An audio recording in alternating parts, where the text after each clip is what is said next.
In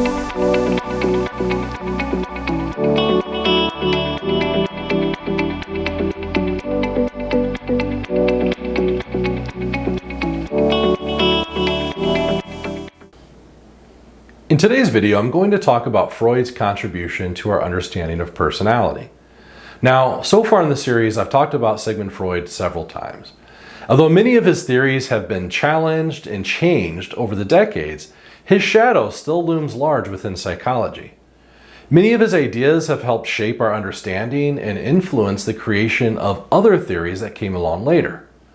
A cornerstone of Freud's beliefs about our psychology is the division between the conscious mind and the unconscious mind.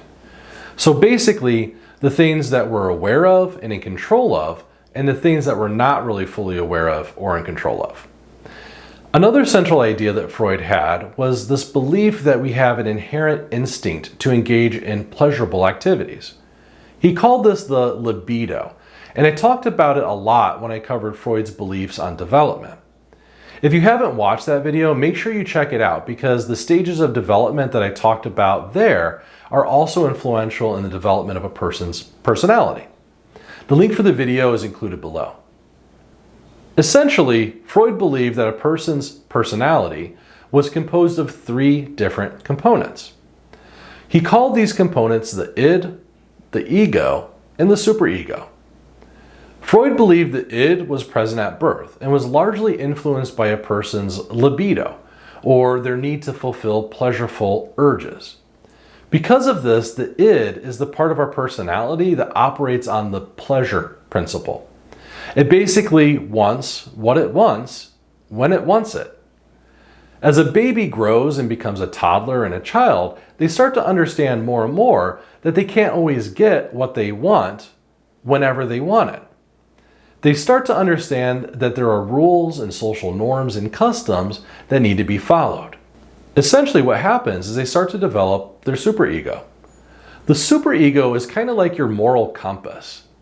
Where the id tells you what you want to do, the superego tells you what you should do, what's correct to do, or what's right to do. Obviously, these two parts to a person's personality often are at odds with one another. This creates a lot of tension, conflict, and guilt. So what happens is as we get into childhood, a person starts to develop their ego. You can think of an ego as being sort of like the referee.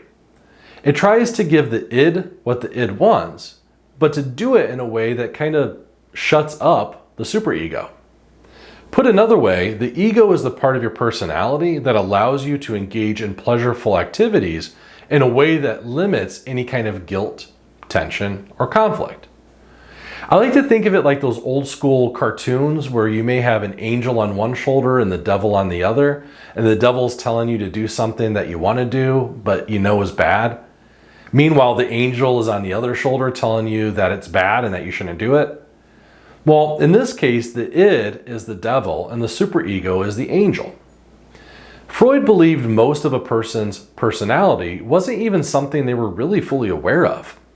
In fact, he believed all of a person's id and most of their superego and ego were rooted in a person's unconscious mind. I want to be clear though, that when I'm talking about these different parts of your personality, that these are not actual parts of a person's brain. They're more like artificial constructs to help us better understand really complex interactions that occur within our mind. I guess what I'm trying to say is nobody's ever suggested that there's an actual structure in your brain called the id, superego, or ego. It's just a way for us to help conceptualize really complex topics like personality. Now, obviously, because there's always going to be conflict and tension between the superego and the id, the ego needs to develop certain strategies to placate the superego while also giving the id what it wants. One of the ways that Freud believed that the ego does this is through the use of something called defense mechanisms. A defense mechanism is an unconscious protective behavior designed to reduce the anxiety the ego experiences because of the tension between the id and superego. There's a long list of different types of defense mechanisms that have been developed. As I go through the list of types of defense mechanisms, I will give you the definition, but then also be sure to give you an example of that defense mechanism in action. There's a long list of different types of defense mechanisms that have been identified. As I go through the list of types of defense mechanisms, I will give you the definition, but then also be sure to give you an example of that defense mechanism in action. One thing I challenge you to do as you're learning about these defense mechanisms is to really make a point of thinking about them and seeing them in your everyday life. Whether it is from you doing it or from you seeing other people do it, I assure you that these defense mechanisms are very common. Let's start with denial, and no, I'm not talking about the river in Egypt. Denial is refusing to accept real events because they're unpleasant.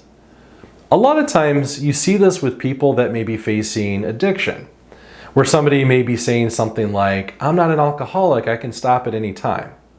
Of course, they don't stop, which is what makes them an alcoholic. In this case, the id is doing what it wants to do, and we're not experiencing conflict or tension because we basically are refusing to face reality. The next one is displacement. Displacement is the transferring of inappropriate urges or behaviors onto a more acceptable or less threatening target. Sometimes we can see where displacement can happen and it'd be beneficial, like if I'm really stressed at work, so then I transfer those urges of being angry by working out, boxing, or maybe just going for a run. But a lot of times, especially if you happen to work in customer service, you see where displacement happens a lot in a very negative way. So maybe me being stressed at work, instead of me finding a good outlet for it like exercise, I decide to go have lunch and make the waiter just feel as small as possible. I nitpick on them, I'm constantly complaining, I ask to see their manager. This is an example of displacement in action, and sadly, it does tend to be pretty common. The idea here is that if I feel bad and insecure, I can make myself feel better by making somebody else feel worse. This is also one of the reasons why if somebody's acting this way to you, oftentimes taking the high road can actually make the other person get even angrier and more irrational. Next on our list is projection. With projection, you attribute unacceptable desires to other people, and usually this is done to justify you engaging in unacceptable desires yourself. So a person who decides to cheat on their significant other because they make themselves believe that their partner has already cheated is a good example. Next up is rationalization. Rationalization involves justifying behaviors by substituting acceptable reasons for less acceptable real reasons. I do this all the time whenever I start a new diet. I start the diet thinking I'm going to eat really healthy and I'm going to work out and I'm going to have this whole newer, healthier lifestyle. But then I start craving a hamburger or a milkshake or something that's just really bad for my diet.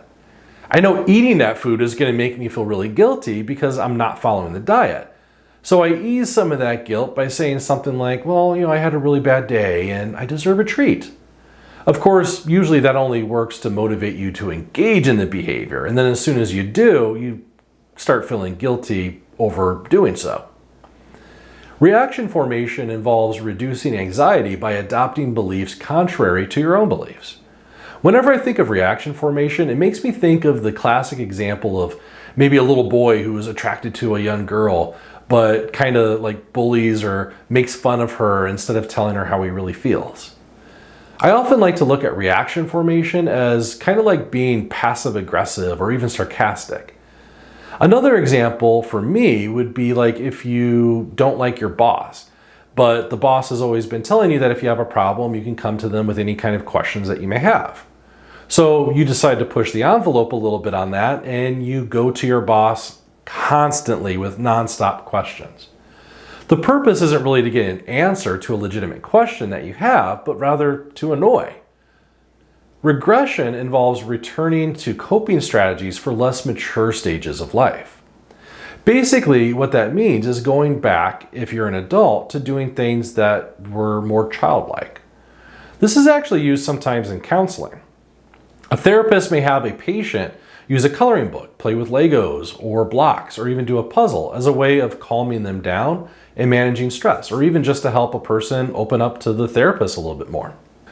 Repression is probably one of the most controversial of the defense mechanisms. It involves suppressing painful memories and thoughts. Freud's idea was that some very traumatic memories were so damaging and hurtful that a person may block it out of their memory altogether in order to protect themselves from the pain. Of course, we know that memory doesn't really work that way, and usually very traumatic memories stand out more to us, and instead of us forgetting them, they oftentimes tend to do the opposite. They tend to haunt us, and this is how we end up with things like post-traumatic stress disorder. However, there are still some people that believe that repression may be a real thing, and that we just don't have a good understanding of it yet. The last defense mechanism I'm going to talk about is sublimation. In my opinion, sublimation is probably one of the healthiest defense mechanisms. It involves redirecting unacceptable desires through socially acceptable channels. So the prime example of this is, say if you have a father who lost a child in a drunk driving accident. He decides to take that pain and suffering and starts a campaign to have stricter drunk driving laws, or maybe a program to prevent drinking and driving. These defense mechanisms are very much part of the modern science of psychology. As I mentioned earlier, if you take a moment and really pay attention, you'll see that we all have a tendency to use these defense mechanisms quite a bit. The one problem with Freud's beliefs, including the defense mechanisms, is that they're very difficult to test. What I mean is that while concepts like the id, ego, and superego sound really interesting and make sense to us, it's really difficult to prove they exist scientifically. Likewise for the defense mechanisms, how many people are going to really give an honest answer about why they engage in a certain behavior, especially when they may have ulterior motives? If you're enjoying content like this, please be sure to subscribe to my channel and give me a like with the thumbs up icon below. This helps me to continue to expand these videos and provide amazing content to all my viewers. Thanks for watching, everybody. Have a great day.